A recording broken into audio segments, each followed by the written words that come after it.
राज्य सरकारें घाटे में रहते हुए भी मुफ्त की योजनाएं घोषित करती हैं।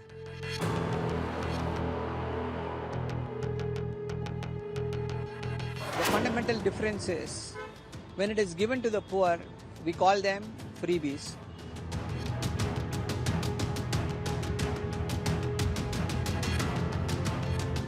हर बार वो कैश ट्रांसफर कर देते हैं चुनाव के पहले, चुनाव के बाद बत्ती गुल, सारा कैश ट्रांसफर रुक जाता है। वोट आ गया, वोट आने के बाद सारी स्कीम बंद हो जाती है।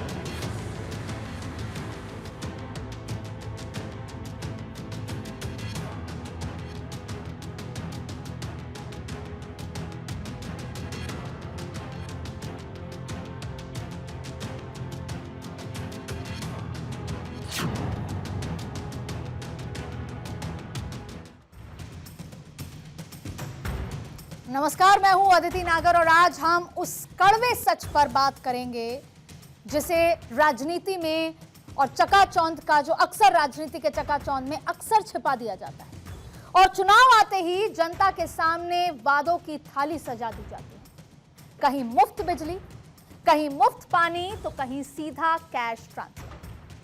समझ गए होंगे आप, मैं बात कर रही हूं रेवड़ी कल्चर की। लेकिन सवाल यह है कि क्या ये मदद है या फिर वोट खरीदने का एक नायाब तरीका? सोची समझी साजिश। आज देश के सबसे बड़ी अदालत यानी सुप्रीम कोर्ट ने एक बार फिर इस फ्रीबी कल्चर पर प्रहार किया। सवाल पूछे जिसे पूरे सियासी जो गलियारे हैं उसमें हड़कंप तो मच गया है, लेकिन इसका कितना इंपैक्ट आएगा और कितना बदलाव, ये समझना होगा। सुप्रीम कोर्ट ने आज तीखे लहजे में पूछा कि अगर सुबह से शाम तक सरकारें सब कुछ मुफ्त में ही परोसेंगी तो क्या देश का नागरिक काम करना छोड़ देगा? क्या हम आत्मनिर्भर भारत के बजाय एक निर्भर भारत की फौज तैयार कर रहे हैं? एक तरफ राज्य, जितने भी बड़े राज्य हैं, वो कर्ज के बोझ तले दबे हुए हैं, उनकी तिजोरियां खाली होती जा रही हैं, लेकिन अपनी कुर्सी बचाने के लिए नेता टैक्स पेयर के खून पसीने की कमाई को रेवड़ियों की तरह बांट रहे हैं। अदालत ने साफ कहा कि अगर यह सिलसिला नहीं थमा तो देश का आर्थिक ढांचा चरमरा जाएगा। यह बहस किसी एक पार्टी की नहीं है, यह देश के भविष्य की है। क्या हम अपने आने वाली पीढ़ी को एक मजबूत अर्थव्यवस्था देना चाहते हैं या कर्ज में डुबा देना चाहते हैं? और अगर सब कुछ फ्री ही समाधान होता तो दुनिया का कोई देश भी गरीब नहीं होता। क्या चुनाव जीतने के लिए देश को कंगाली की राह पर धकेलना सही है? क्या मुफ्त की ये फ्रीबीज कल्चर हमारी आने वाली पीढ़ियों का भविष्य अंधकार में तो नहीं डाल रही? आज इन्हीं चुभते सवालों के साथ हम शुरू करेंगे शाम की सबसे बड़ी बहस तहार। लेकिन पहले सबसे रिएक्शन लेने से पहले कुछ सवाल आपसे पूछेंगे।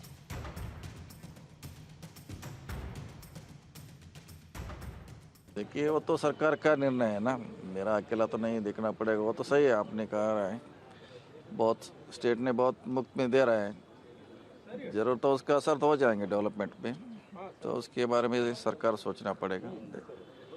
तो अभी तमिलनाडु का तो सारा स्टेट का ही होता है मामला, वो तमिलनाडु में होगा तो कर्नाटक में होगा, महाराष्ट्र में होगा, सब लोग सोचना चाहिए सो कैसे उसको इम्प्लीमेंट करना है। देखेंगे सरकार हमारा क्या उसमें decision लेता है। Through the observation, but the issue is what are freebies and what are social programs. These are two different things. Freebies are different.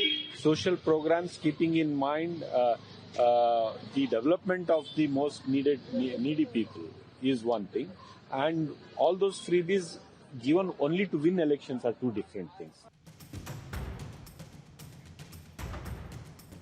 तो आज की दहाड़ शुरू करने से पहले उन पॉइंटर्स का रुख कर लेते हैं जिनके इर्द गिर्द चर्चा रहने वाली है।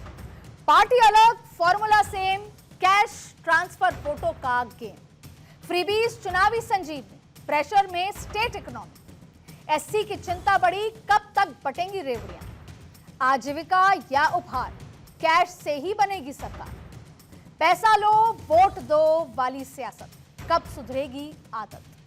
आज ये तमाम सवालों के साथ हम अपनी चर्चा शुरू करते हैं। मेरे साथ रोहन गुप्ता, प्रवक्ता बीजेपी, मौजूद हैं। आपका बहुत बहुत स्वागत है।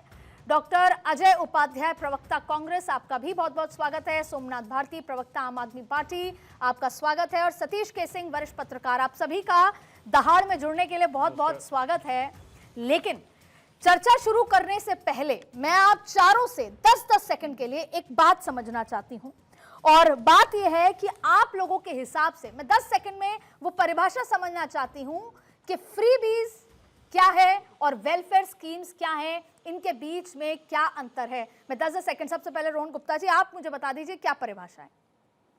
देखिए, परिभाषा बिल्कुल साफ है। जो समाज का पिछड़ा तबका जो विकास से वंचित रह गया है, अगर उसको अधिकार दिया जाता है, उसको जो मिनिमम लेवल ऑफ एम्प्लॉयमेंट पे लाया जाता है, गरीबी रेखा से ऊपर लाने की जो भी चीज होती है वो उसका अधिकार है। मैं उसको फ्रीबीज नहीं मानूंगा।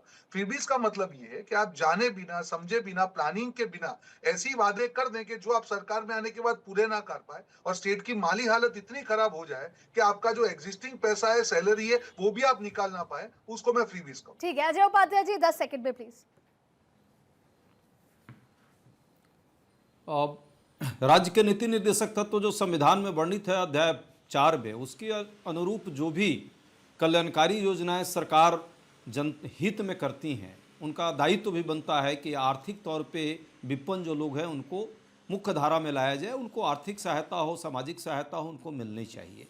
और लोक कल्याणकारी राज्य है तो उसकी यही अवधारणा है। हम तो कैपिटलिस्ट सिस्टम में बिलीव नहीं करते, भारत का संविधान भी यही कहता है। पर हाँ, ये जरूर है कि राज्यों को उसका ख्याल भी रखना है, और केंद्र को भी, देश में भी जो कर्ज की जो स्थिति है उसका रेशियो क्या है, जीडी जो है राज्य का जीएसडीपी क्या है, बहुत इंपॉर्टेंट बात कही है, क्योंकि ये आपसे ही कितना पूछूंगी बैलेंस मैं है। जो आप बात कह रहे हैं। सोमनाथ भारती जी प्लीज 10 सेकंड में खत्म कीजिएगा, मेरे को डिबेट शुरू करनी है। देखिए अदिति जी, मैं बिल्कुल साफ साफ कहता हूं, और मेरे नेता ने कई बार कहा है कि जिसको परमात्मा ने कम दिया है, वो जो खाई है बाकियों के बीच में और उनके बीच में, उसको भरने का दायित्व सरकार का है। हर वेलफेयर स्कीम फ्री भी नहीं होती। फ्री भी तो असली मायने में जो 14 लाख करोड़ भाजपा जैसी पार्टियां क्रोनी कैपिटलिस्ट को माफ कर देती, वो फ्री भी है। किसी गरीब की शिक्षा का, स्वास्थ्य का, बिजली का, पानी का, फ्री में बस सेवा का देना, ये फ्री भी नहीं होता, ये सशक्तिकरण होता है। और इसी कारण से सुप्रीम कोर्ट ने साफ साफ कहा है, रेफर किया है कि जो अभी भी चुनाव खत्म हुआ, यानी बिहार का चुनाव, जो 10,000 रुपया, सोमनाथ जी मैं आऊंगी, मैं पूछूंगी ये सब आपसे, क्योंकि मैं वाईफाई पे ही बात करूंगी जो दिल्ली में आपने कहा था। सतीश केसिंग साहब आप बता दीजिए दोनों में क्या फर्क है सर? मुफ्त की रेवड़ियां, क्योंकि अगर वो करें तो रेवड़ी कल्चर, हम करें तो वेलफेयर स्कीम।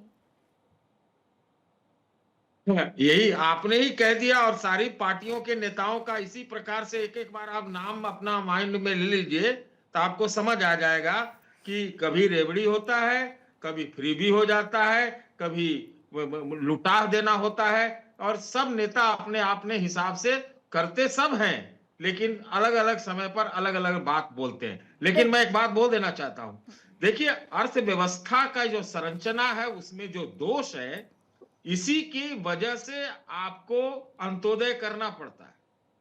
अब वो उसको फ्रीबी कहे, रेवड़ी कहे, कैश ट्रांसफर कहे, हाँ ये जरूर है, वो सब लोग करते हैं, कल्याणकारी राज्य की ये भूमिका भी होती है, करना पड़ेगा, नंबर 1। नंबर 2, लेकिन दिक्कत कहां आ रही है कि जब वोट के दिन, जब आप वोट देने जाए अदिति जी, लाइन में लगे रहे, 10,000, 15,000, 20,000 उस दिन आने लगे, तब फिर कहा जाएगा कि ये तो वोट की बिल्कुल सतीश जी, इस पे विस्तार से हम चर्चा करेंगे। देखिए दरअसल ऐसी वेलफेयर स्कीम जो लॉन्ग टर्म हो, जिसमें शिक्षा, स्वास्थ्य, जो अपने फंडामेंटल राइट्स हैं, जैसे right to education, right to health, right to pure water, pure air, उसके लिए अगर कोई स्कीम है तो मुझे लगता है वही वेलफेयर स्कीम में आनी चाहिए। पर मैं रोहन गुप्ता जी आपके पास आना चाहूंगी। रोहन जी एक बात बताइए कि आपकी पार्टी ने कई बार कहा कि ये रेवड़ी कल्चर खतरनाक है, ये रीढ़ की हड्डी को, आर्थिक व्यवस्था की बात होती है, आर्थिक व्यवस्था को कमजोर करता है। लेकिन महाराष्ट्र का चुनाव हो या हरियाणा का हो, आप महिलाओं के खाते में सीधा पैसा ट्रांसफर करते हैं, डायरेक्ट बेनिफिट। कितना सही मानते हैं इसे? देखिए, मैंने जैसे स्टार्टिंग में कहा कि जब आप जो लोग पिछड़ गए हैं या जो आपकी विकास धारा से पीछे रह गए हैं, विकास का लाभ नहीं पहुंच पाया, उनको अगर कोई सहायता दी, वो रेवड़ी नहीं है। और मैं आपको एक एग्जांपल देना चाहूंगा कि अभी जो भी बजट सेंट्रल गवर्नमेंट का आया, उसमें आप देखेंगे कि जो फिस्कल डेफिसिट कही जाती है, उसका जो टारगेट था उससे भी कम इस बार सरकार लेके गई है। वही चीज दिखाती है कि आपके पास वो कैपेसिटी है कि आप जो बोलते हो वो करने के बाद भी स्टेट की और देश की माली हालत खराब ना हो। यही डिफरेंस है दोनों में। ठीक अब है, रेवड़ी का मैं आपको रोहन जी, एग्जांपल दे रहा हूँ। रोहन जी, एक मिनट मैं खत्म कर लूं मेरा, फिर आप सवाल पूछिए। अब मैं हिमाचल का एग्जांपल दे रहा हूँ कांग्रेस पार्टी का। वहां पे ये प्रॉमिस किया गया था कि 1500 रुपए फाइनेंशियल असिस्टेंस महिलाओं को दिया जाएगा, 1 लाख रोजगार दिया जाएगा, पहली कैबिनेट में सारी सरकारी जो है पद भरे जाएंगे। आज क्या हाल हुआ? हिमाचल में चुनाव हो गया, 2022 में होगा, आज हम 2026, 4 साल में स्टेट की हालत देखिए कि आप सैलरी का पैसा देने को नहीं है, बेसिक स्कीम इंप्लीमेंट नहीं हो रही। वही चीज कर्नाटक में है, वही चीज तेलंगाना है। मेरा सिर्फ ये कहना है, देखिए हर सरकार की कई राजनीतिक अधिधि मजबूरी होती है कि आपको सत्ता के करने के लिए करना पड़ता है, पर जब आप बातें करते हैं, मैं आपको एग्जांपल देता हूं, जो महिला की बात की लखपति दीदी योजना, ये क्या है? ये योजना है लोन, मतलब ब्याज के मुफ्त, विदाउट ब्याज की लोन है। ये कोई फ्रीबीज नहीं है। आज ये हिट क्यों हुई बिहार में? क्यों हुई कि उन्होंने आत्मनिर्भर बनाने का महिला का जो उद्देश्य था उसको साकार किया। ये दोनों में हमको फर्क समझना पड़ेगा अदिति जी कि बेनिफिट क्या है और क्या चीज लोन है, कोई चीज से आत्मनिर्भरता हो। जो दोनों स्कीम में जब डिफरेंस हम समझेंगे तब समझ में आएगा कि ये फ्रीबी है या ये क्या। अब हिमाचल की बात की है, वो तो मैं सवाल पूछ ही लूंगी, लेकिन मैं आपको बस 2 डाटा बता रही हूँ, डेटा के बाद मैं आगे बढ़ूंगी। एक ये है कि आपकी जो लाडली बहन योजना, जो महाराष्ट्र की योजना है, उसमें 36,000 करोड़ का आपके ऊपर बोझ आ गया है महाराष्ट्र पे। बड़ा डेफिसिट है, ये फाइनेंशियल कैपिटल है आपका। दूसरा, राजस्थान में आपकी सरकार है, 35% का कर्ज है वहां पर। पंजाब की रेस में ही है राजस्थान। मैं आगे बढ़ के वापस आऊंगी आपके पास। अजय उपाध्याय साहब, आप लोगों ने देखा देखी, या आपका तो कांग्रेस की पुरानी सरकार है, पुराने समय से आप हैं, आप लोगों ने भी दक्षिण से ये कल्चर लिया है, यही मुफ्त की बातें, तमाम चीजें। आप देखिए हिमाचल में क्या हालात हैं। आप पे रोहन जी ने भी आप पे आरोप लगाया, हिमाचल में आपके सरकारी जो काम करने वाले कर्मचारी हैं, उनकी सैलरी 30 तारीख को उनके खाते में नहीं पहुंच पाती। वो स्ट्रगल है आपके पास। अदिति जी, हिमाचल की जो समस्या है, हमारी सरकार की ये देन नहीं है ना, हमने ये काम किया है। इनकी सरकार का अंतिम जब दौर था, सबने देखा था कि कैसे, वैसे भी वो राज्य जो है सेंट्रल गवर्नमेंट के अनुदान पर चलता है, और सेंट्रल गवर्नमेंट के अनुदान को भी रोकने का काम किया। कर्ज लेकर के पहले भी वो सैलरी देने का काम जो ठाकुर साहब की सरकार वहां थी, इनके नेतृत्व में, भाजपा के नेतृत्व में इन्होंने किया था। हमने बल्कि उस राज्य का कर्ज तो जरूर जो है लगभग 90,000 करोड़ रुपए है, लेकिन हमने, हमारा योगदान क्या है हमारी सरकार का, ये ऑलरेडी वहां पे 80,000 करोड़ रुपए के लगभग का इन्होंने कर्ज पहले ही कर रखा था। पिछले 4 सालों में हमने जो है उस कर्ज में कोई मेजर बढ़ोतरी की है नहीं, उस बल्कि ज्यादा कर्ज हमने चुकाने का काम किया। अब बात आती है बढ़ोतरी नहीं हुई, नौकरी में अभी तमिलनाडु में जरूर 10 जी मैं नहीं नौकरी ऑलरेडी वहां हमने दी है। नौकरी में Himachal Pradesh public service commission ने मेजर नियुक्तियां की हैं, ये सब पब्लिक डोमेन में है। सेव के किसानों के अधिकारों के लिए हमने बहुत सारे काम किए हैं। अभी भी वहां चूंकि वो पहाड़ी प्रदेश है, वहां पे नेचुरल कैलेमिटी बहुत रही है, उस स्थिति में कहीं ना कहीं उसको सेंट्रल सहायता पर ज्यादा निर्भरता रहती है। अब केंद्र सरकार को जो हाथ खींचा है, चूंकि कहीं ना कहीं वो दूसरे पार्टी की सरकार है और उसमें बेमनस्ता दिखाने का काम साहब, आप बहाने ढूंढ रहे हैं। राज्यों की बात है, बिहार पर भी हमारे साथी सरकार रोहन जी 10 सेकंड, कोई बहाना नहीं अदिति जी, मैं कोई बहाना नहीं, मुझे पूरा बात रख लेने दीजिए। हमारे साथी ने बिहार की बात की है। आपने जो है वो 2 लाख वाला कर्ज वाला जो कंडीशन आप बता रहे हैं, किसी महिला को कहीं कोई उस चुनाव रिजल्ट के बाद में कहीं कोई वो कंसिडर में नहीं है, ना कुछ हुआ है। आज भी बिहार पर आपको पता है कि कर्ज कितना है? शायद आपको नहीं पता है। लगभग जो है बिहार का कर्ज जो है आज की स्थिति में जीएसडीपी का लगभग 40%, 39% कर्ज हो गया है, 3.5 लाख करोड़ रुपए। वो राज्य सबसे ज्यादा जो है अपना पैसा जो है ब्याज पर दे रहा है।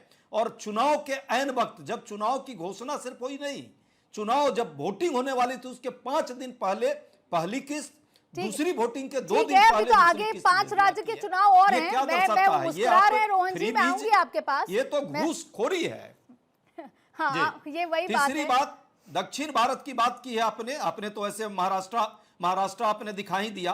केरला का जो औसतन है जीएसडीपी वो है 24.8%, कर्नाटका का 24.9% और तमिलनाडु का 26.07%। सर अजय उपाध्याय साहब, आपका केरला के चुनाव में देख लेंगे राहुल गांधी वहां पर क्या कहते हैं, तमिलनाडु, प्रियंका गांधी वहां क्या कहती हैं। मैं आऊंगी आपके पास। सोमनाथ भारती, हाँ, नहीं, आपने एकदम- बहुत अच्छी परिभाषा शुरू में दी। मेरा मैं कहना आऊंगी है कि उपाध्याय जी, रेशियो आपके का पास बात आऊंगी। किया जाए मैं आऊंगी, तो मेरे साथ रेशियो और बहुत पैनलिस्ट ही- भी हैं। जी, मैं आऊंगी। जी। सोमनाथ भारती साहब, आपने बहुत अच्छी परिभाषा जरूर दी थी, लेकिन मैं दिल्ली में जब चुनाव कवर किए या दिल्ली में जब आम आदमी पार्टी का सैलाब आया, तो आपने तो जरूरतमंद छोड़ दीजिए, पूरी दिल्ली को वाईफाई फ्री की बात कह दी। कितनी जरूरतमंद, कितना जरूरत थी वाईफाई फ्री कि मैं बस स्टैंड पे खड़े होकर वाईफाई, और कितना पैसा था आपके पास, और कितनी माली हालत सरकार की खराब हुई कि दिल्ली में एक ढंग की सड़क की बात कर ले या दिल्ली में कोई एक ढंग की चीज बन गई हो। या आम आदमी पार्टी के लिए तो साफ साफ अब कहा जाता है कि धोखा दिया। आपको शायद जानकारी इसकी, अच्छा वो एक काम करते हैं ना फिर अदिति जी, चल पड़ते हैं दिल्ली। आज चैनल से निकलिए, खत्म करके हम चलते हैं साथ में। 10 आदमी से पूछिएगा, अगर 9 आदमी आज केजरीवाल जी को याद ना कर रहे हो तो मैं छोड़ दूंगा पॉलिटिक्स। दूसरी बात सुनिए सर, ऐसा रेखा पहली गुप्ता बार जी किसी वर्सेस सरकार में- अरविंद केजरीवाल नहीं केजरीवाल बात जी हो के रही है, नेतृत्व सरकार में। वर्सेस सरकार अरे बात हो सुन रही है। लीजिए ना, अरे सुन लीजिए ना भाई। जी, मैं आपके चैनल पे बहुत मतलब फर्स्ट टाइम आया हूं, कृपया करके मुझे बोलने दें। देख क्या है कि मैं मतलब अगर आप आम आदमी पार्टी के ऊपर कमेंट करना चाहते हैं तो पहले समझ लीजिए, आम आदमी पार्टी इकलौती पार्टी इस देश की हुई जिसने राजनीति की, शिक्षा की, स्वास्थ्य की, बिजली की, पानी की, जनता के सहूलियतों की, महिलाओं के लिए फ्री बस सेवा देने की। देखिए जितने भी काम हमने किए, अगर यूनाइटेड नेशंस के यहाँ सेक्रेटरी जनरल आते हैं और स्कूल देखने जाते हैं केजरीवाल जी के, गुजरात के तो नहीं जाते वो। जिस प्रकार से शिक्षा में केजरीवाल जी के नेतृत्व में क्रांति हुई, अगर राष्ट्र निर्माण सही में करना है तो सरकारी स्कूलों को ठीक करे करना होगा। भाजपा की तरह नहीं कि 1 लाख स्कूल बंद कर दिया इन लोगों ने, सरकारी स्कूल। अगर हमारे क्षेत्र के अंदर, दिल्ली के अंदर जाके देखें किस प्रकार से मोहल्ला क्लिनिक हमने खोले, इन्होंने क्या किया, उसका नाम उसको रीनेम कर दिया, आरोग्य कुछ कर नाम दे दिया उसको। इस प्रकार से हमने बिजली की बात करी, बिजली का जो स्कीम था, एक IITN था हमारा मुख्यमंत्री, IITN क्या मॉन्यूमेंटल फॉल है दिल्ली में, एक IITN से रेखा गुप्ता जी का जो मॉन्यूमेंटल फॉल दिल्ली में दिया भाजपा ने। बिजली एक बहुत बड़ा इंसेंटिवाइज जो कंजम्पशन को हमने किया, उसके कारण दिल्ली ने एक्स्ट्रा बिजली खरीदना बंद कर दिया था। लोग मीटर देखते थे कि 200 यूनिट ही है ना हमारा, तो दिल्ली को एक फिजिकली बड़ा फायदा हुआ, उसका बड़ा फिजिकल बेनिफिट हुआ। उसी प्रकार से पानी का जो हमने किया, जब आप कंजम्पशन को इंसेंटिवाइज करते हो तो सरकार को फायदा होता है। जिस प्रकार से हमने दिल्ली के अंदर सरकार चलाया, पूरे विश्व के सामने एक हमने उदाहरण प्रस्तुत किया कि अगर सरकारें चाहें तो वास्तविकता में अमीरों और गरीबों के बीच में जो एक खाई है उसको हम ब्रिज कर सकते हैं। ठीक है, मैं इस पे जवाब लूंगी रोहन जी से। सोमनाथ जी, मैं जवाब लूंगी। देखिए गरीबों को राहत दे, एक सेकंड, गरीबों को राहत देना फ्री भी नहीं होती, सामाजिक जिम्मेदारी है। आज पूरे दिल्ली का हर गरीब कम से कम तो 20 से 25 हजार रुपए प्रति ये महीना जिम्मेदारी तब होती है जो टैक्स पेयर का जो पैसा लगता है वो सही जगह जाए, और देखिए मुफ्त में नहीं जाए। सोमनाथ जी, आपके जो तमाम आरोप है उसका जवाब में रोहन जी मुस्कुराते हुए देंगे, लेकिन मैं आपको एक डेटा यहाँ पर बता देती हूँ। आपने बिजली की बात कही, सोमनाथ जी सुनिए का तरीका है। सोमनाथ जी, बिजली, मुफ्त बिजली के कारण पावर सेक्टर का घाटा 1.2 लाख करोड़ का है। अगर मुफ्त बिजली इतना फायदा होता तो कंपनियां घाटे में नहीं होती, जिसका मल्टीपल इफेक्ट क्या क्या होता है। मेरे साथ मलूक नागर साहब भी जुड़ गए, राष्ट्रीय सचिव आरएलडी। आपका बहुत बहुत स्वागत है मलूक साहब।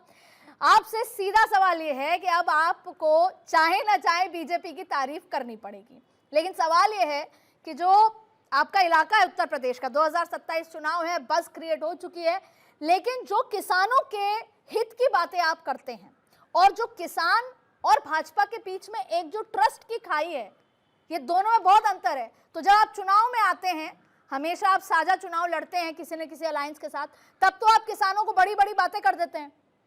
5 साल किसान संतुष्ट नहीं हो पाता, अभी बजट आया तब किसान संतुष्ट नहीं था, तो ये कैसे करेंगे सर? और बाकी आप मुफ्त की बात तो आरएलडी कर ही देती है।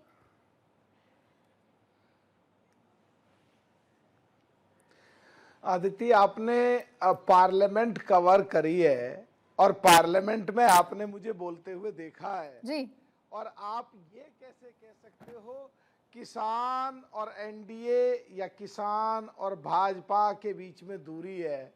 पहली बार इतिहास में हुआ है जब किसानों के खाते में सीधा धन जाता हो। और उससे पहले माननीय राजीव गांधी जी कहते थे कोई देश के विकास के लिए पैसा जाता है तो वो 25% ही आखिर तक पहुंचता है। और हमारी एनडीए की सरकार चौधरी चरण सिंह जी की सोच को लेके माननीय प्रधानमंत्री जैन जी को लेके पूरे देश में आज घुमा रहे हैं और अभी जो उसमें विश्वास जो जमा है और माननीय प्रधानमंत्री जी ने करीब 1 साल तक पूरा प्रेशर झेला और बिल्कुल अड़ गए किसानों के खिलाफ कुछ भी होगा तो यूएस के साथ डील नहीं करेंगे, नए रास्ते खोले, नए देशों के साथ ट्रेड करा, यूरोपियन संघ के साथ ट्रेड करा और आखिर में किसानों के हितों की रक्षा तो मलूक जी आप ये कह रहे हैं कि किसान संतुष्ट है ना? यूएस के साथ साइन करा, किसान संतुष्ट है? हाँ बिल्कुल, एकदम अच्छा, एक मैं ही पूछना चाह रही हूँ, संतुष्ट नहीं है। एक और बात मुझे क्लैरिटी दे दीजिए। अब आपने यूएस डील की बात करी है, क्या आपने मक्का में और सोयाबीन के तेल में खोल नहीं दिया मार्केट यूएस के लिए? आदिति, 4 तरीके से बिजनेस की शुरुआत होती है। नंबर 1, 2 लोग या 2 जिले या 2 प्रदेश या 2 देश पहले मन बनाते हैं साथ में काम करें कि नहीं करें, फिर बुलेट पॉइंट पे उनकी टर्म शीट बनती है, फिर एक पूरा ढांचा तैयार होता है जिसको एंट्री एग्रीमेंट कहते हैं और फिर फाइनल जो अभी मार्च में होगा हमारे देश का यूएस का, उसको एग्रीमेंट कहते हैं। तो जब तक उस पर होमवर्क चलता है और ऊपर नीचे चीजें होती हैं तो अभी तो किसानों के फेवर में जो चीजें जो फसलें हमारे देश में पैदा होती हैं एक भी कोई ऐसी नहीं है जिस पर सरकार ने फैसला लिया हो। और कुछ चीजें जो हमारे यहाँ होती ही नहीं है, अगर वो चीजें भी आए जिनको हम बहुत महंगी लेके आते हैं और किसानों पे इम्पैक्ट ना हो और देश की इकोनॉमी बढ़ती जाए। कांग्रेस कहती थी 2040 में चौथी स्थिति होगी आर्थिक देश वर्ल्ड की और हमने 2025 में कर दी। और उस बढ़ी हुई इकोनॉमी का हिस्सा अगर किसान को फायदा मिल रहा है तो जिन लोगों को दिक्कत है क्या वो नहीं चाहते कि देश के किसान तरक्की करें? क्या वो नहीं चाहते जीवन कि देश पे तरक्की करे? सवाल करूंगी, आऊंगी मैं आपके पास किसानों के जीवन पे और ये मुफ्त की स्कीम पर। लेकिन सतीश के सिंह जी, एक बार 1 मिनट पे मुझे आपसे ये समझना है कि अब ये जो कब थमेगा ये? अभी आप देखिए 5 राज्यों के चुनाव हैं, मैं आपसे बहुत इंडिपेंडेंट तरीके समझना चाहती हूं। अब केरला में चुनाव है, पश्चिम बंगाल की आप देखिए कैसी हालत है, आर्थिक स्थिति अभी कैसे तमाम चीजें हैं। जिन 5 राज्यों में चुनाव है, क्या आपको लगता है यहां भी वही होगा, वही बीजेपी का, वही दूसरी पॉलिटिकल पार्टीज के वो मुफ्त? क्योंकि ये भी सच है जब आखिरी दिन जेब में पैसा जाता है तो वोटर्स कंफ्यूज हो जाते हैं और फिर आपको चुनाव के नतीजे भी बदलते नजर आते हैं। देखिए, कोई हमाम में सब नंगे हैं और दूध का दूल्हा तो कोई नहीं है, कोई नहीं। तो सर सुप्रीम कोर्ट कब तक चिल्लाता रहेगा सर? हैं? सुप्रीम कोर्ट कब तक चिल्लाता रहेगा सर? देखिए, सुप्रीम कोर्ट ने भी एक टिप्पणी की और सुप्रीम कोर्ट अगर कोई बात कह रहा है तो उसकी गंभीरता को समझना चाहिए, लेकिन समझने वाला कौन है ये तो बताइए। जब राहुल गांधी ने 2019 के चुनाव के पहले 72,000 रुपए देने का एक ऐलान किया चुनाव में वोट लेने के लिए, तो फटाफट भारतीय जनता पार्टी ने, उस समय की सरकार ने 2-2 हजार रुपए किसानों को डालना तुरंत के तुरंत 15 दिन में शुरू कर दिया, है कि नहीं? अब स्थिति आई कि खुद प्रधानमंत्री जी इसको रेवड़ी कहते थे, अब ये हुआ कि बिहार में 10-10 हजार रुपया वोटिंग के दिन तक आए। हिमांता जो है, हिमांता जी, अभी वहां चुनाव है, अभी वहां आपको पता होगा कि 2-3 प्रकार के रुपया जाना शुरू हो गए महिलाओं को, युवाओं को। सोचना पड़ेगा तो कहाँ कौन रुक रहा है? ममता बनर्जी इसी चीज की उस्ताद है, तो 2-4 प्रकार के तो पहले ही से स्कीम दे रही है। तो ये कोई रुकने वाला है नहीं, ये सब वही है। कारण मैं बताता हूं आपको, ये रुकेगा कब और ये रुक क्यों नहीं रहा है? रुक इसलिए नहीं रहा है कि जब आप कुछ नहीं ऐसे सरकार कर पाते हैं तो आप, चूंकि अधिकांश जो वर्ग है वो देश का पिछड़ा है, गरीब है, अवसर की समानता नहीं है, बहुत बुनियादी चीजों के लिए बहुत रोजमर्रा की जिंदगी में जद्दोजहद कर रहा है, तो उसको आप पैसे से सर रुकेगा कैसे, रुकेगा कैसे? आपसे उम्मीद, और अब तो दिल्ली में भी आपकी सरकार है, आपने देखा कि सोमनाथ जी ने क्या कहा। देखिए सबसे इंपॉर्टेंट बात यह है रोहन जी कि अगर ऐसा कुछ कर दिया जाए कि सरकारी स्कूल में सारे पॉलिटिशियंस के बच्चे पढ़ें या सरकारी अस्पताल में जाएं, क्या तब जाके कोई बदलाव आएगा? क्योंकि फंडामेंटल राइट के हिसाब से मुफ्त की जो बात होती है, बड़ा कर्ज है, अगर हम केंद्र और राज्य सरकार का कर्ज मिला लें तो ये बगल के नेपाल और ऐसे राज्यों का तो पूरा बजट होता है। इतने बुरे हालात हैं कर्ज के, केंद्र और राज्य के। ऐसे में हम वेलफेयर स्कीम्स के नाम पर मुफ्त रातों रात डीबीटी करते हैं।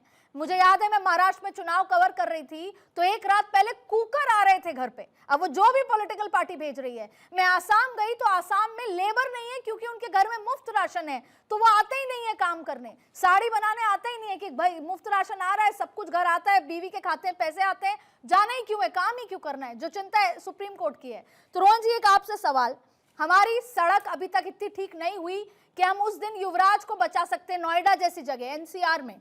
हमारे पास दिल्ली कैपिटल में साफ पानी नहीं, साफ हवा नहीं, तो हम कैसे मुफ्त दे सकते हैं? पहले तो ये मूलभूत चीजें ठीक होनी चाहिए।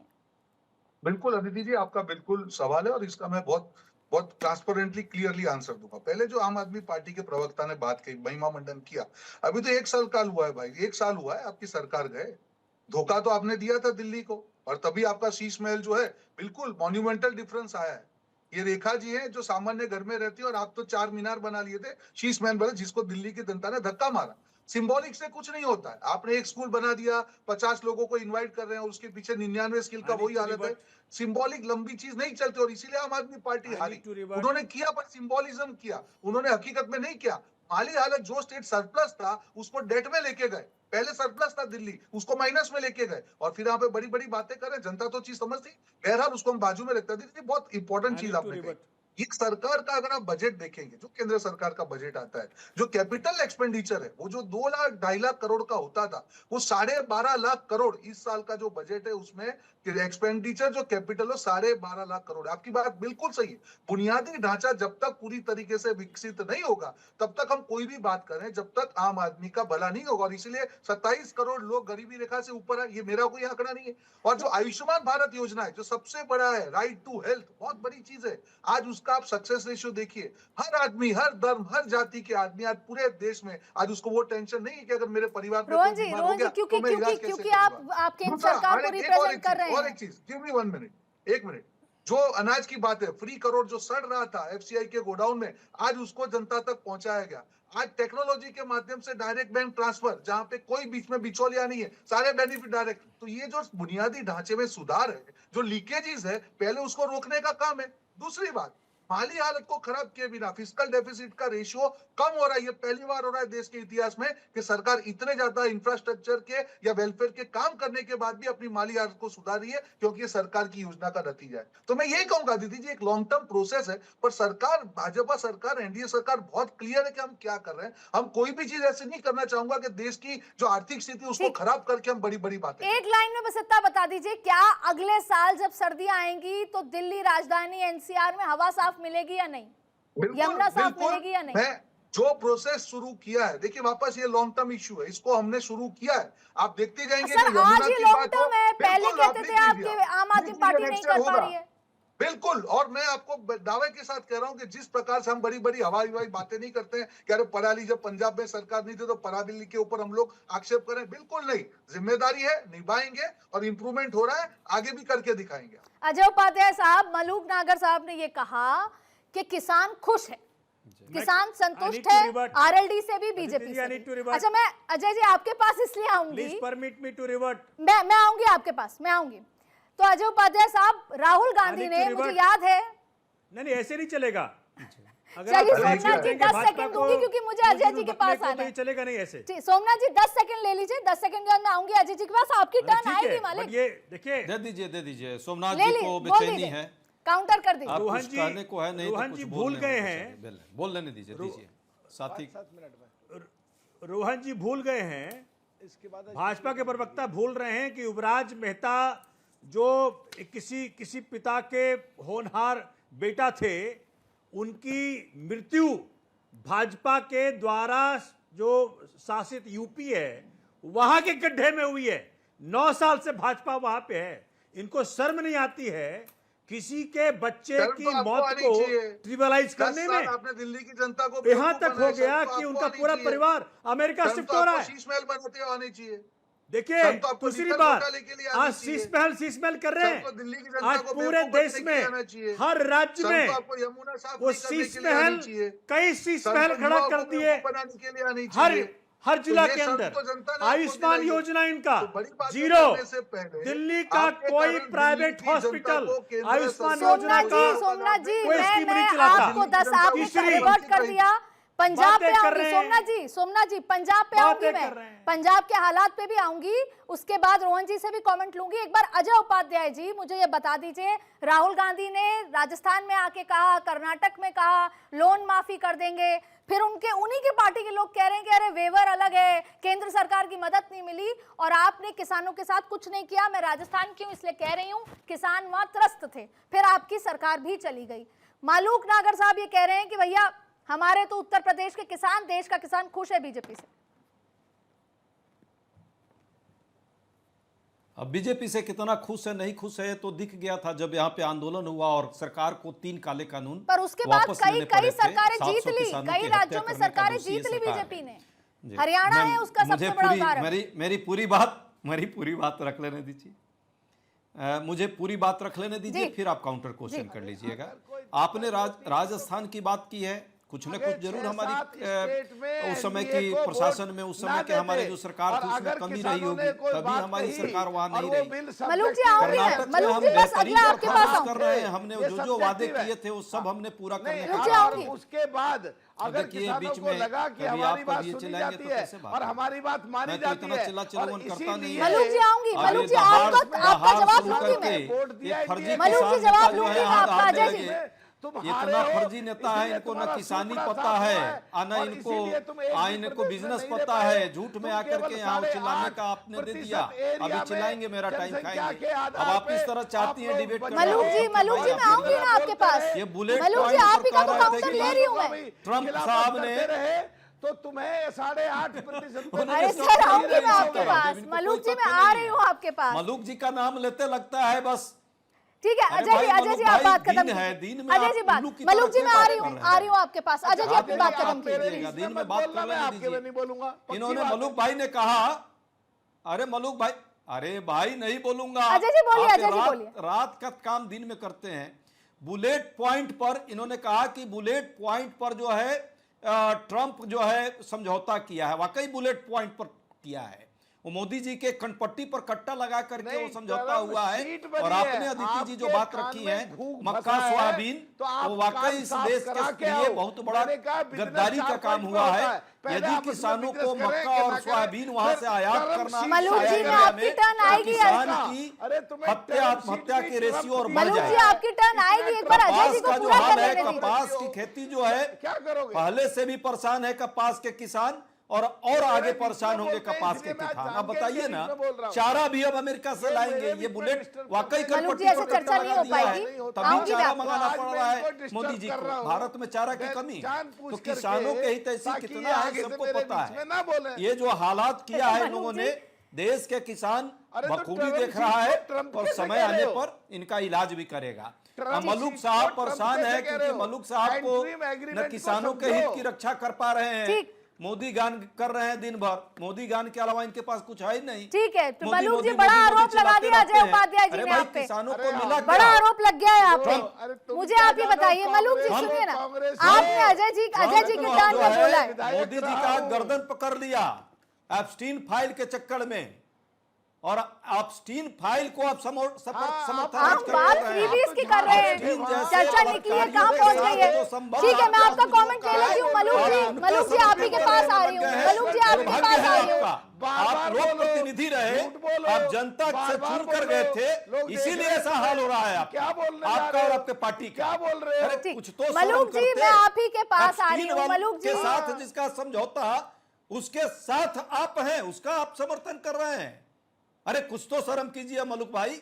आप देख लीजिए कैसा आपका वो जो है मंत्री। ठीक है अजय जी, मैं आपके आरोपों का जवाब तो ले लूं, आपके आरोपों का जवाब दीजिए कि क्यों नहीं उस मंत्री का इस्तीफा होना मैं चाहिए। ले रही हूँ मंत्री का इस्तीफा होना चाहिए या नहीं? मैं ले रही हूँ के साथ 14 बार बैठा। ठीक है अजय जी, मैं ले रही हूँ। अजय जी, बात फ्रीबीज की थी, आप इस्तीफे पे आ गए जी। ठीक है मलूक भाई, एक बात बताइए, मलूक जी एक बात बताइए, मलूक जी सुनिए, मेरी बात तो सुन लीजिए भाई जो है, मेरे सवालों का जवाब तो दे दीजिए। दीजिए। दिक्कत हो रही है, मिर्ची लग रही है, अपन दूसरे की बारी में बोलते हैं तो ठीक लगता है। मलूक जी आप तो एंकर की कुर्सी पे आ जाइए, आप सब बोला कीजिए। सुनिए आप मेरी बात, एक बात बताइए, आप खुद को किसान ग्रामीण हितों की बात करते हैं, सवाल आपसे ये है कि ये जो खाते में पैसा चला गया किसानों के, किसान निधि, वो क्या इनफ है? क्योंकि किसान ये कहता है कि हमारी मांग पूरी नहीं हुई, एमएसपी की बात कोई सुनता नहीं है, हमारा कोई रिप्रेजेंटेशन नहीं है, कैसे देखा जाए सर? और आप पे फिर तमाम तरीके के आरोप अभी देखिए आप लगाए हैं। आदिति आपको पता नहीं ऐसा क्यों लगता है कि हम केवल किसानों की बात करते हैं? ग्रामीण की बात कर रही हूं मैं। कोई मुद्दा बताओ, पूरे वर्ल्ड का कोई मुद्दा बताओ जिस पे हमारा नेता खुल के ना बोलते हो, जिस पे देश हित और जनहित पे हमारा नेता और हम ना बोलते हो। ऐसा कोई सर अजय जी कह रहे हैं ना, अजय जी कह रहे हैं आपने ट्रम्प की बात पर खुल के कोई सफाई नहीं दी किसानों के लिए। हालत उत्तर प्रदेश अजय में उपाध्याय 2 जी आरोप विधायकों की यही तो है लगा रहे हैं और आप पे। हमारी वहां हालत 11 विधायकों की है। इनसे बड़ी हालत है हमारी उत्तर प्रदेश में, और पूरे देश की बात करें तो 8.5। अरे भाई विधायक बाद में गिनाइएगा, ये बताइए ना ट्रम्प ने जो अकड़ बुलेट पॉइंट देखो, पर जो इनमें घमंड कट्टा जो है देखो, कनपट्टी 10 पर डाल साल के जो तक ये समझौता LOP कराया के है, लायक नहीं बचे। इसमें आपका नेता विरोध कर रहा है, नहीं कर पा रहा है। अजय जी सुन लेते हैं, अजय जी आप सुन लेते हैं। तो इनके मुंह पे इनको ताला LOP लगाइए। नहीं था, अभी भी और अपने इनमें नेतृत्व अकड़ के देखो भुगतान ना चला। क्या बोलते हैं। इसीलिए चौधरी चरण सिंह जी के खिलाफ रहे, उनको जीते रहिए। इन्होंने भारत रत्न नहीं दिया, इसीलिए किसान इनके खिलाफ हो गए, इसीलिए पूरे देश में हरदीप पुरी के समर्थक 8.5% पे आबादी के हिसाब से कांग्रेस। चलिए मेरे पास समय कम है, मुझे आगे बढ़ना होगा। मलूक नागर जी मेरे पास समय कम है, सोमनाथ भारती जी इससे भी बुरी हालत हो जाएगी आने वाले समय में देश में। सर हम इतनी सार्थक चर्चा कर रहे थे, आरोप प्रत्यारोप पे आ गए हैं। हम आज देश के लोगों के लिए चर्चा कर रहे थे सर, टैक्स पेयर्स पे चर्चा कर रहे थे आज कि उनके पैसा कहां जा रहा है। सोमनाथ भारती जी कम समय है, इसलिए मुझे बताइए, आपने दिल्ली की तो बात कर ली, पंजाब के हालात आपके सामने हैं, वहां का डेफिसिट आपके सामने है, एग्रीकल्चरल स्टेट है सर, पंजाब से इतनी उम्मीदें हैं पूरे देश को, आज से नहीं सर दशकों से पंजाब को हमेशा एक एग्रीकल्चर एक उस तरीके से देखा जाता है, और आज पंजाब के हालात, चाहे नौकरी नहीं है, वहां के हालात किस तरीके के हैं, और उसकी जिम्मेदारी आम आदमी पार्टी लेगी या वो भी नहीं लेगी? अदिति जी मुझे बड़ा हंसी आ रही है जिस प्रकार की बातें कर रहे हैं। देखिए आम आदमी पार्टी की पॉलिटिक्स किस पे आधारित है? गरीबों को वर्ल्ड क्वालिटी एजुकेशन देना हमने दिल्ली में किया, पंजाब में कर रहे हैं। गरीबों के लिए जो अफोर्ड नहीं कर सकते हैं वर्ल्ड क्वालिटी हेल्थ केयर देना दिल्ली में किया, पंजाब में कर रहे हैं। बेरोजगारी दूर करना, हमने लाखों नौकरियां पंजाब में दे दिया। गरीबों के लिए बिजली पानी का प्रबंध करना, हमने पहली बार वहां पे 20,000 किलोमीटर सड़कें बन रही हैं। आप देखिए पंजाब गुरुओं की धरती है, गुरुओं की धरती को, युवाओं को ड्रग्स से दूर कराना ये पंजाब करके दिखा रहा है। ठीक है, पंजाब को सोमनाथ क्राइम जी से एक दूर डेटा ले करना लीजिए, ये एक पंजाब डेटा करके यहाँ पर दिखा ये रहा ले है। लीजिए कि पंजाब जो कर पंजाब रहा है ऐसा ना, राज्य है, सुनिए आम ना आदमी पार्टी की राजनीति है। सोमनाथ जी, पंजाब 200 ऐसा राज्य है जहां पर जो उसके राज्य का जो कर्ज है वो जीडीपी का 45% है। क्या बात कर रहे हैं आप सर? 45% कर्ज है जीडीपी का। जो आप कैसे हमने इंफ्रास्ट्रक्चर खड़ा करेंगे? जिस प्रकार का हम काम कर रहे हैं ना, जिस प्रकार का हम काम कर रहे हैं वहां पे जो फंडामेंटल हम लोगों को उपलब्ध करा रहे हैं वो अपने आप में बहुत बड़ी बात है। जो डेफिसिट छोड़ गए कांग्रेस वाले, जो डेफिसिट छोड़ गए भाजपा वाले, तो आपने अकाली हिमाचल के वाले, लिए भी कहा, उसको हम भुगत रहे बेचारे हैं। पंजाब के हिंदुस्तान के टैक्सपेयर ऊपर पूछ रहे हैं ये 250 सवाल लाख आपसे। करोड़ है, 250 लाख करोड़ कर्जा है। ठीक है, आपको वो नहीं दिखता? मैं जवाब हिंदुस्तान लूंगी। के ऊपर ठीक है। 250 लाख करोड़ कर्जा है, ठीक। 14 लाख सतीश केसिंग करोड़। साहब, मेरा जो सवाल पत्नियों आपसे के ये है, अपने मित्रों के सतीश माफ केसिंग करते साहब, बात मुझे करिए। डिबेट को रैप हम करने तो से पहले गरीब के लिए रोहन जी के काम पास जाना करेंगे, है। गरीब पे खर्चा करेंगे। हम ये क्रोनी कैपिटलिस्ट के पैसे नहीं देंगे जो भाजपा करती है। मेरे को डिबेट रैप करने से पहले सतीश के सिंह जी और फिर रोहन जी के पास जाना है। सतीश जी, मुझे एक बात बताइए, जब भी आप किसी भी राज्य में और केंद्र में जब आप मुफ्त की स्कीम देते हैं तो पहला तो ये तय है कि no lunches are free, nothing is free in this world. ऐसे में मुफ्त की वजह से क्या होता है? इंफ्रास्ट्रक्चर डेवलपमेंट में कमी आती है, उसके बाद फिर आपके एजुकेशन, हेल्थ, डेवलपमेंट, सड़कों पे कमी आती है, फिर जीडीपी में फिर इन्वेस्टमेंट नहीं आता, दूसरा, और कोई कंपनीज नहीं आती तो जॉब नहीं होती। और ये प्रधानमंत्री मोदी कहते हैं कि विकसित राज्य ही विकसित भारत बनाते हैं। कैसे होगा सर सपना साकार? हम ग्लोबली ऊपर बढ़ना चाहते हैं, राज्यों की हालत खस्ता है सर।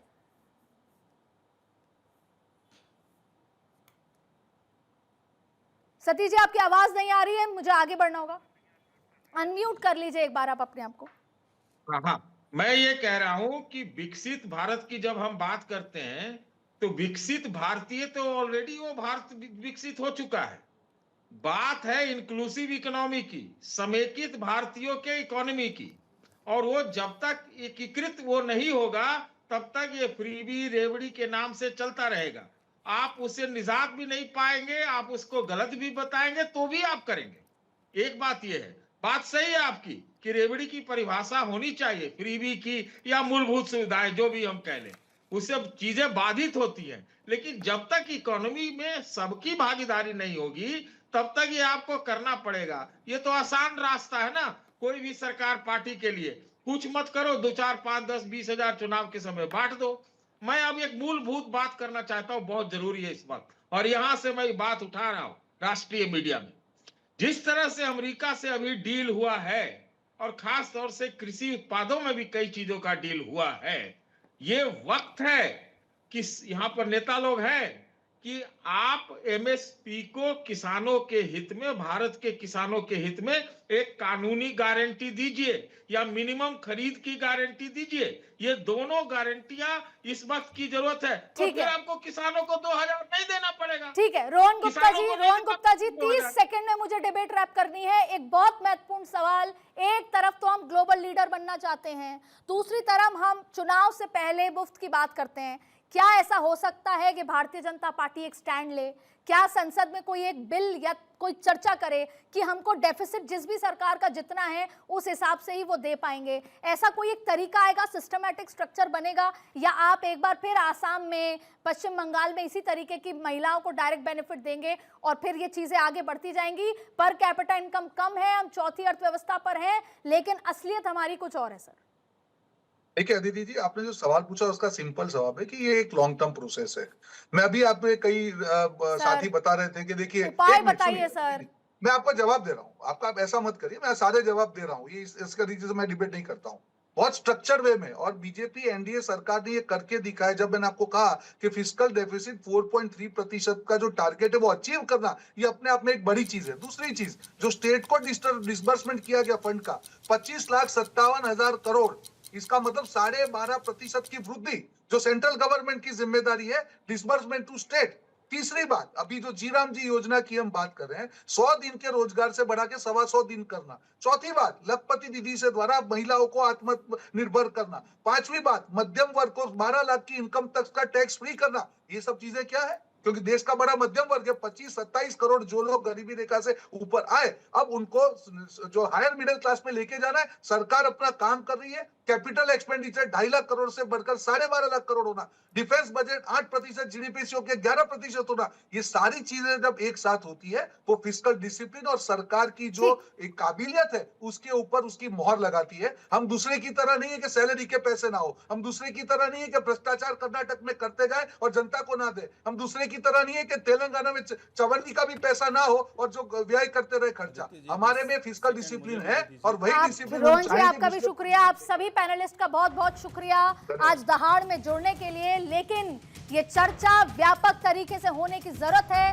देश में 5 राज्यों में चुनाव है, किसको जरूरत है केंद्र सरकार या राज्य सरकारों की मदद की और किसको नहीं है, क्योंकि जब चुनाव जीतना होता है तो वर्ग के नाम पर, जाति के नाम पर, महिला, युवा, अलग अलग तरीके से फ्रीबीज बांट दी जाती हैं। अंततः नुकसान देश के 140 करोड़ लोगों का तब होता है जब उनके टैक्स के पैसों पर असल काम, मूलभूत काम नहीं होते। इसलिए ये चर्चा बहुत महत्वपूर्ण है। जब अपना वोट देने जाएं तो सोचिए कि कौन सी सरकार चुननी है जो मूलभूत काम पर, एजुकेशन पर, शिक्षा पर पैसा खर्च करे। आज दहाड़ में जुड़ने के लिए आप सभी का बहुत बहुत शुक्रिया।